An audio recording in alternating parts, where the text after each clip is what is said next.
I am honestly in such a good mood. Like the weather here in the Chicagoland area this past week has been gorgeous. Like chef's kiss amazing. It really just makes me feel so happy. Hello, beautiful friends and book lovers. I hope that you're all doing well. If you're new here, hi, hello, welcome. My name is Heather. And today you are tuning into my May wrap up, all of the books I read / listened to in May of 2024. This has been my biggest reading month yet, you guys. I have 8 books to talk about, which I'm super excited for. A lot of new releases and books that are about to publish soon.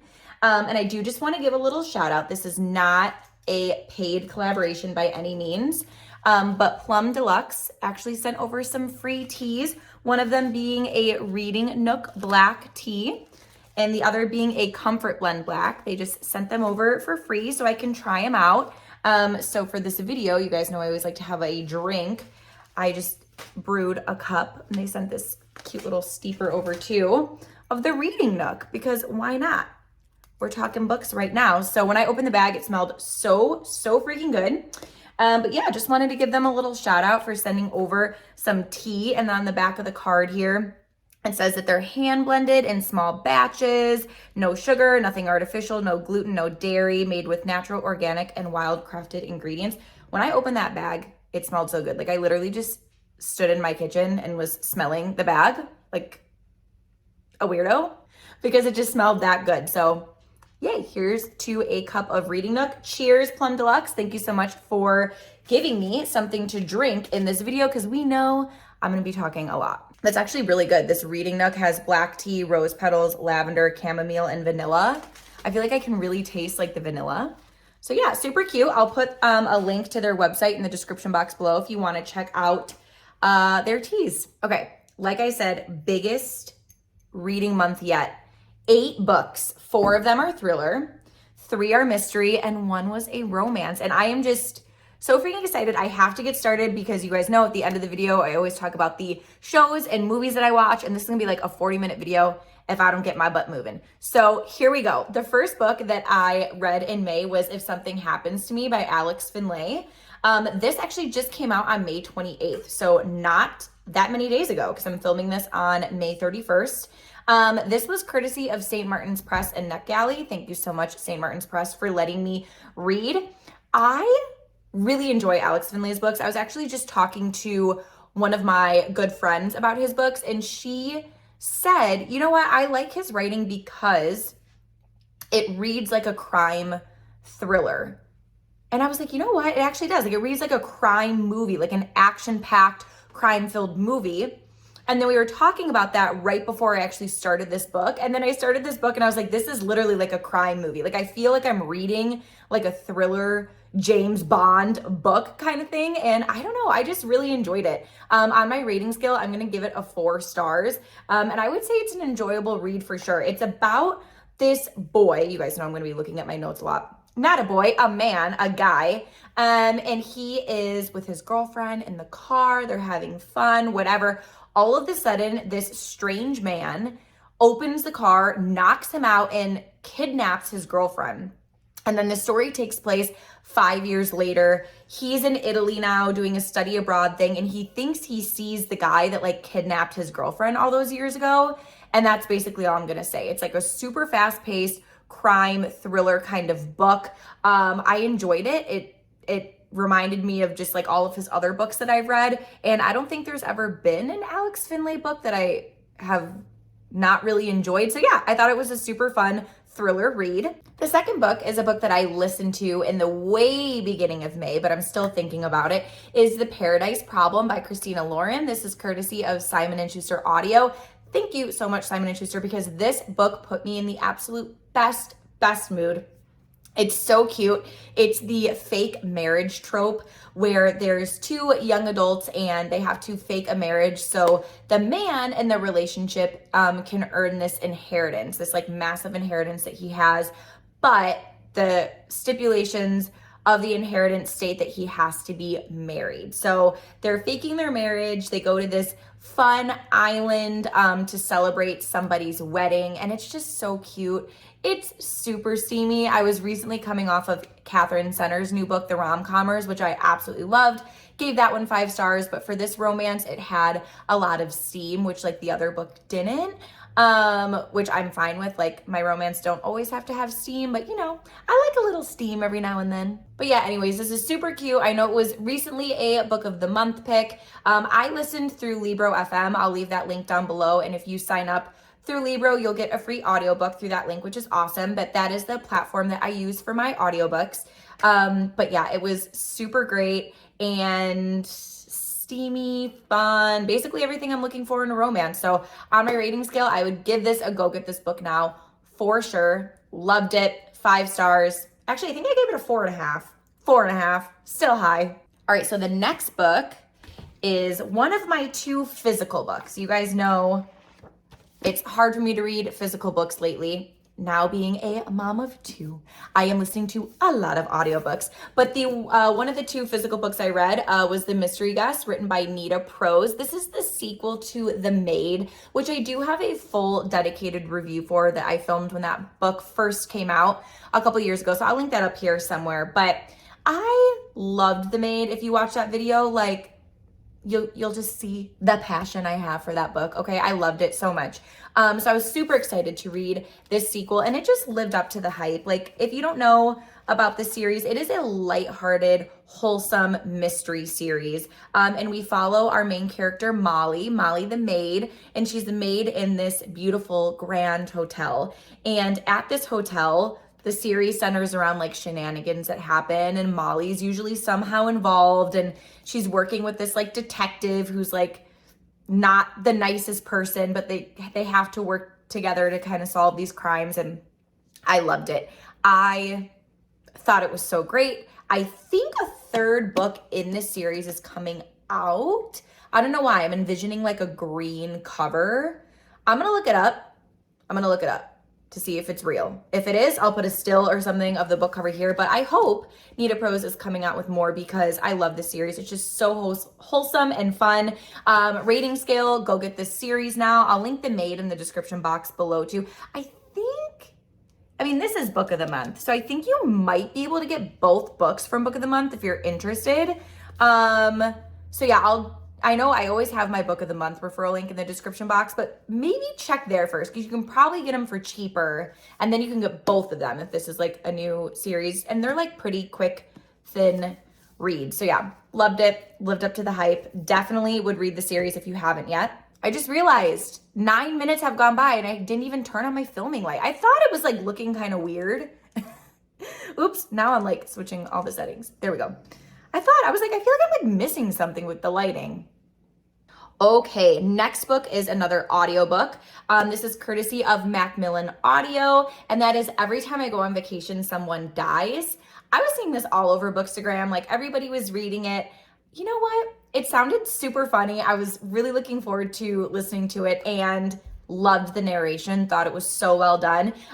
It's about, I'm gonna look at my notes here, Eleanor. She's an author, and she's on this awesome book tour in Italy. But on her book tour is her sister, who's like her best friend, but then like her ex and just like some other authors. And like it's really fun. It's like a murder mystery. It reminded me of that movie with Jennifer Aniston and Adam Sandler. Isn't it like Murder Party or something? I don't know. That's what this book reminded me of. It was hilarious, but one of the characters thinks that somebody's trying to kill them. So the whole book is like, who's trying to kill so-and-so? Like, let's figure it out. And like all this crazy stuff is happening. I loved it. I had a lot of fun. 4.5 stars for me. I would say to go get this book now because it's just that much fun. One that I just filmed a dedicated review for, my next book. Loved it. It's a new favorite from this author, and that is Ruth Ware's One Perfect Couple. This just published on May 21st, 10 days ago. This is courtesy of Simon & Schuster Audio. Thank you so much, Simon & Schuster, because I loved it. Loved it. I'm not going to go too much in depth because I'm likely posting my dedicated review for it before this video. So I will link it up here actually for you so you can watch the non-spoiler part of that. But basically, you guys know I love my trash TV. I love Love Island. I love Survivor. Like, I love reality TV like that, okay? I guess I wouldn't categorize Survivor as trash TV, but like Love Island is like a guilty pleasure, you know? Like you're watching it and you're like, I could be doing so many other things with my time. But anyways, this book is like Survivor is thriller meets Love Island. And it's this couple where this guy, he's an aspiring actor. He's like, hey, I have been selected to go on this reality Survivor, like dating show. Like you have to come with me. And our main character's like, yeah, whatever, like, I guess I'll go. She's like not super jazzed about it. All this stuff happens. It's so good. But like, keep in mind, look at this. Since I was talking about Plum Deluxe earlier, Love Island and Survivor, like that is my cup of tea. So like mix that with a thriller and that's perfect for me. But anyways, I loved it.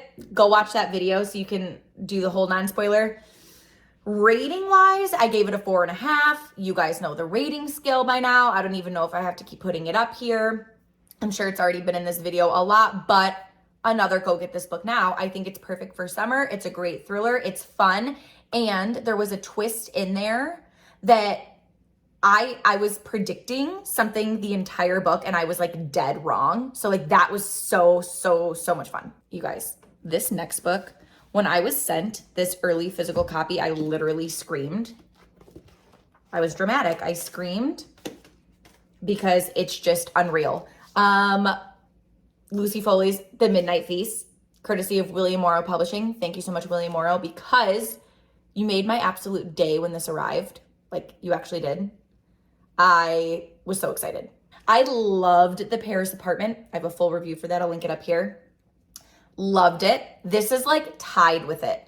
This is so much fun. It's so good. If you're unfamiliar with Lucy Foley, like how she does the back sleeves of her books, she tells you like the main characters here. So this one's like the founder, the husband, the mystery guest, the kitchen help. Welcome to the opening weekend of the manor, a luxury resort built on top of old secrets in an ancient forest.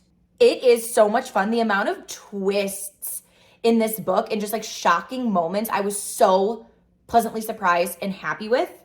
And what's crazy is I feel like I'm actually going to film an entire dedicated review and then a non-spoiler. You guys know how I do my videos, non-spoiler. And then I'm like, bye, see you later. Bookmark this, come back and watch it because now we're talking spoilers. Okay. Filming that after this video, but there was a twist in here that I feel like was right under my nose the entire time. And I'm like kind of pissed at myself that I didn't see it. Like it's one of those books where you're like, oh my gosh, like that was right there, you know? Like plus in addition to all the other fun twists, I loved it. I really like this. 4.5 stars. Go get this book now. Literally comes out June 18th. So just 19 days from now. Add it to your TBRs. I'll put a pre-order link in the description box for you. So happy with this. So exciting. One of the best thrillers that I've read this year. Next book, another amazing thriller. This one was a 5-star. This is The Return of Ellie Black, written by Amiko Jean. Thank you so much, Simon & Schuster, again, for letting me listen to this wonderfully crafted thriller. Okay, it's about this girl, Ellie, who disappeared several years ago, and a detective, Chelsea, she's been kind of following the case, but it like upturns her life when Ellie actually is returned from after being disappeared for all these years, okay? That's all I'm gonna say, okay? It follows Ellie and it follows our detective, Chelsea. You get point of views from when Ellie is gone and then her present point of views. Amazing. Another good book with a lot of twists. This one really keeps you on like the edge of your seat. Like you're like, there are just some circumstances in there where you're like, I cannot put this book down right now because I need to see how this progresses. Amazing. 5 stars. Cannot say enough good things. I do know this is also a book of the month pick as well. So you could get it through those guys, but also I listened to it and I thought the narration was extremely well done. Again, listened through Libro FM, so that link is below as well. I don't use Audible anymore. I only use Libro FM for all of my audiobooks. And then, speaking of audiobooks, my last book that I actually just finished yesterday morning, it just made the cut for May, is Middletide, which is written by Sarah Crouch. I believe, I'm actually pretty confident this was her debut novel. This one, oh, again, thank you, Simon & Schuster Audio. This was another Simon & Schuster. This book is a very slow burn mystery, okay? So I wouldn't say it's a thriller. Like when I was reading some people's stuff on Goodreads, typically I don't like to do that, but I was debating if I wanted to like start this book, and a lot of people were like, wow, amazing, debut thriller, so good.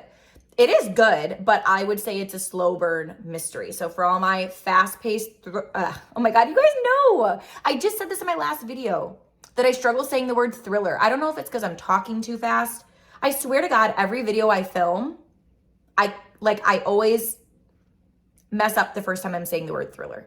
Anyways, I don't even know what I was saying in that long rant. Basically, if you are a fast-paced thriller lover, thank you, mouth.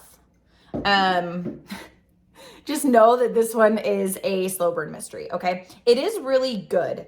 I'll tell you a little bit about it. Basically, I'm reading what I typed here. Well, actually, I think I just copied this first portion from Goodreads. Yep, because I would never use the word disquiet, let me tell you. So it says, disquiet descends on a small town after the suspicious death of a beautiful young doctor, with all clues pointing to the reclusive young man who abandoned the community in chase of big city dreams, but returned for the first love he left behind. Great synopsis of it. Give it like, if you're gonna read it, which I think you should if you like slow burn mysteries, give it like 30-40% before, like I was about to be like, okay, like am I gonna still listen to this? And then I talked to one of my best bookish besties, and she was like, you know what, no, it's actually really good, like just give it some time. And I trust her, so I give it some time, and I'm glad I trust her. That's why you gotta find bookish besties, because you're gonna listen to them. But yeah, I'm glad I stuck it through, because it does have like a really big reveal and twist towards the end, which I thought was really good, and it was not something I was predicting at all. So I enjoyed it. I would say it's an enjoyable read. Star-wise, I would say maybe like a 3.75, just because once it picks up, it really picks up. Okay, you guys, time for the shows. Okay, time for the shows. All right, if you've been watching these, I think I started this in February. I do have a playlist of all of my wrap-ups specifically from 2024. I'll link that somewhere up here. You know that on this maternity leave, I have been binging, and I'm talking binging Below Deck. I watched seasons 1 and 2 of The Traitors on this maternity leave, and I really liked Kate. I thought she was funny. So, and it said that she was from Below Deck. That's a show that like I've always heard about, but I never gave the time of day. So anyways, been binging it. Below Deck season 6, 7, and I'm almost done with 8, but I can't count 8. But I just wanted to say it's the first season that Kate is actually not in. She's in seasons 2 through 7. I don't know if she ever comes back. Don't spoil it for me. I hope that she does, because it's just not the same without her. You know, it's like when Michael Scott leaves The Office, you're like, it's just not the same. It's not the same. Season 6 with Caroline and her like messed up swollen foot that whole season. But then like the beef with Kate and Chandler, I think was the chief stew, no, Kate's the chief stew. The other stew, first stew, whatever, who like really got along with Kate. They were like so mean to her. I did not like that reunion. Like I loved Kate, but when I saw like the bullying that she was doing with Caroline, I was like, what the fuck, Kate? We ain't about bullies here. We ain't about bullies. So I did not like that really. And then season 7, I feel like the whole cast was just drunk, like especially the guys. I was like, literally everybody's getting plastered. Like not tipsy, not feeling good, like plastered when they go out. And then season 8 so far has been good. I think the new chief stew, it took me a little bit to warm up to her. I don't really like change. Francesca, she's been good. It's been an entertaining season. The guests have been like wild this season, wild. And then lastly, I finished Deal or No Deal Island. You guys know I've been trying to get you guys to watch that. I've been trying to get y'all to watch that. I loved 2-1. I thought it was so wholesome. I cried when they showed their like, look at what they're doing now portion of the show. I was like so happy. And then lastly, an OG show that I have not mentioned this year, but the most recent season has been out for like a year. And that is What We Do in the Shadows. I randomly found this when this show first started on FX, I believe. And I was like, this is my type of show. Like it's a documentary-esque style like The Office or Parks and Rec, but it follows these vampires and they're familiar. It is so funny. It is so funny. My husband and I watched like half of the season last weekend. We were just able to like binge it. It was like crappy weather. We were doing nothing. When the kids were napping, then when they went to bed, we were just like shotgunning these episodes. They're like 25 minutes. It's so funny. If you haven't watched it, it's on Hulu.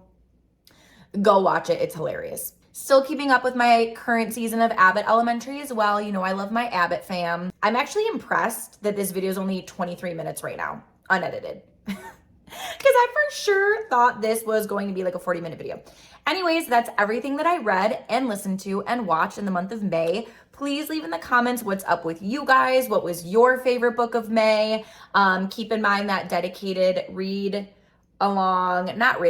dedicated review for the Midnight Feast plus spoiler chat. That's going to be coming out a little after this video.